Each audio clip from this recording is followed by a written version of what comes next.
Do you know the differences between the Toefl IBT and the Toefl ITP? If you are planning to take the TOEFL, do you know which one you should choose? Today, I'm explaining what each of them is to help you choose the best one for you.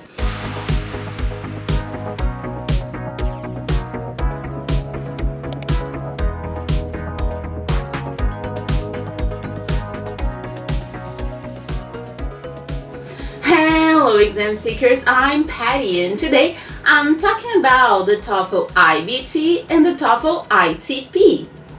I've already made a video about the differences between the TOEFL and the IELTS since they are both very similar exams that assess people's level of knowledge of the English language. Now, if you have decided that you are taking the TOEFL, this is the video for you because today I'm going to tell you the differences between two types of TOEFL, the Toefl IBT and the Toefl ITP.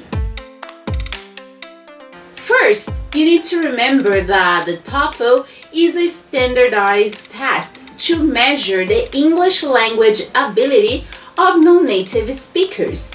It is usually taken by people who want to enroll in an English-speaking university, being that abroad or in a university in their countries to take a master's or a doctorate degree. Even though TOEFL stands for Test of English as a Foreign Language, as I've explained before, we call it an exam because it comprises the 4 regular skills: listening, reading, writing, and speaking. It all began in 1962 when a national council in the US, made up of representatives of 30 government and private organizations, was formed to address the problem of ensuring English language proficiency for non-native speakers wishing to study at US universities.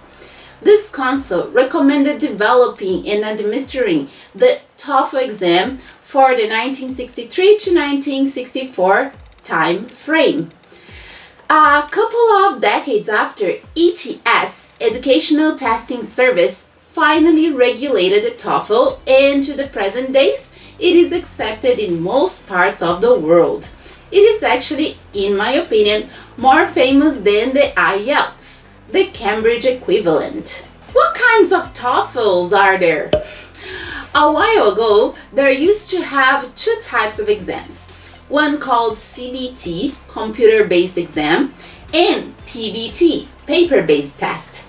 However, the PBT was available in limited areas until 2017, when it was replaced by the PDT, the paper-delivered test. The PDT scores are valid for 2 years after the test date, and it consists of listening 30 to 40 minutes of a 3-part recording containing a short conversation, a long conversation, and a talk or a lecture. Structure and written expression, 25 minutes to answer 15 exercises of completing sentences correctly and 25 exercises of identifying errors. Reading comprehension, 55 minutes to answer 50 questions about reading passages. Writing, 30 minutes to write an essay within 250 to 300 words on average. Since its introduction in late 2005, the TOEFL internet-based test, the IBT format, has progressively replaced the computer-based test, CBT, and the PBT, PDT. The CBT was discontinued in September 2006, and these scores are no longer valid. The IBT scores are also valid for 2 years after the test date, but it is a longer exam than the PDT.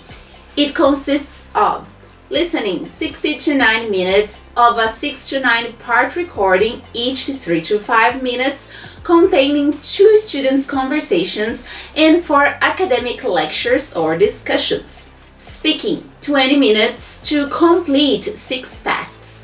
2 independent and 4 integrated. Reading comprehension, 60 to 80 minutes to answer questions of 3 to 4 passages, each approximately 700 words in length. Writing, 50 minutes of a 2-task tests. First, the test taker reads a text, then listens to a recording, only then writing a summary about them. What about the TOEFL ITP? It stands for Institutional Testing Program. They are paper-based tests that use academic content to evaluate non-native English speakers' English language proficiency. The tests use new and previously administered TOEFL test questions and are used for placement, progress, evolution, exam testing, and other situations.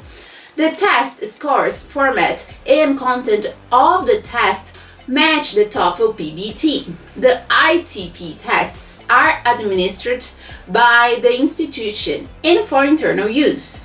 It should not replace the need for the TOEFL IBT test, which is administered securely and includes speaking and writing components.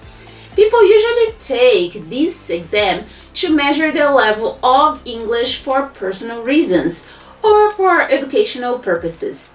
It is also taken by people who want to upgrade their resumes or to test their English school efficiency.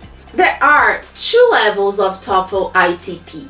Level 1, Intermediate to Advanced, 310 to 677 points. Level 2, High Beginner to Intermediate, that's 200 to 500 points. It is easier than the IBT because it is shorter, since it does not include speaking and writing. However, it does not replace the IBT as mentioned before. How are the IBT and the ITP allocated in the CEFR?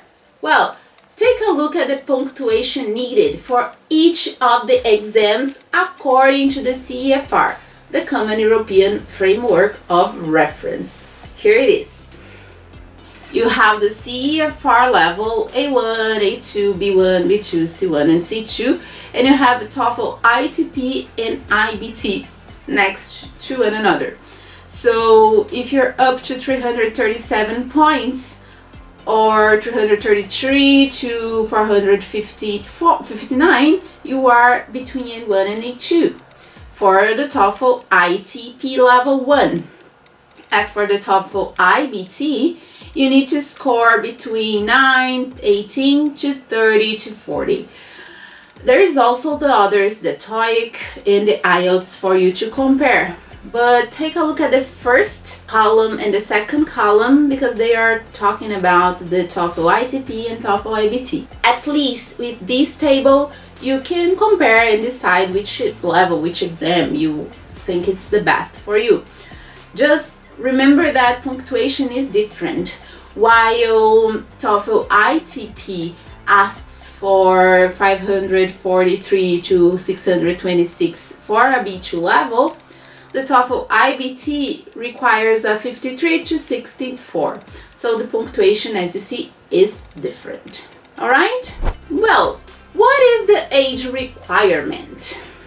These exams are usually taken by adults, but there is also a juniors version, the TOEFL Juniors Test. It is a general assessment of middle school level English language proficiency. It is intended for students aged 11 up.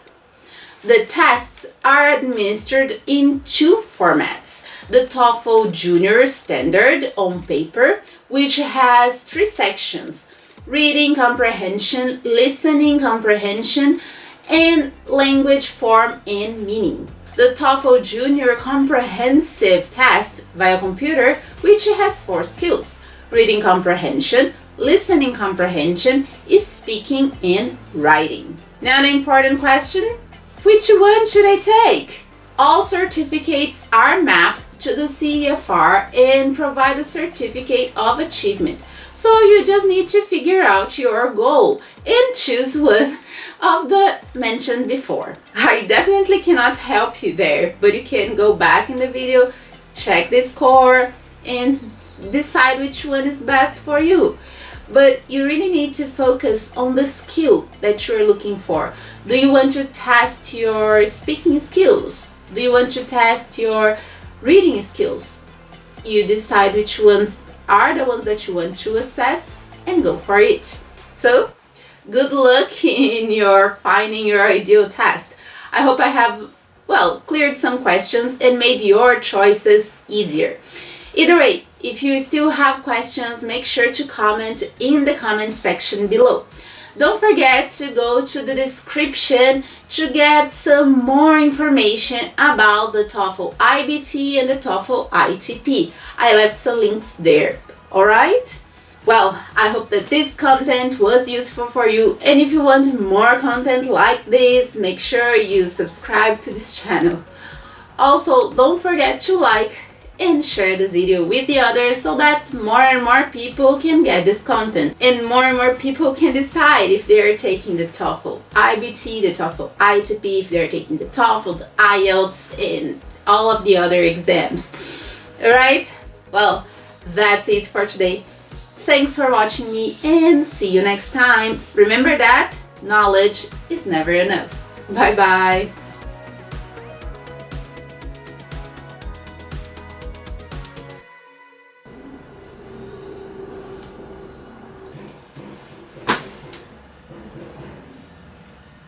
I promise, it's everything quiet. Suddenly noises come from everywhere. It's insane. Insane.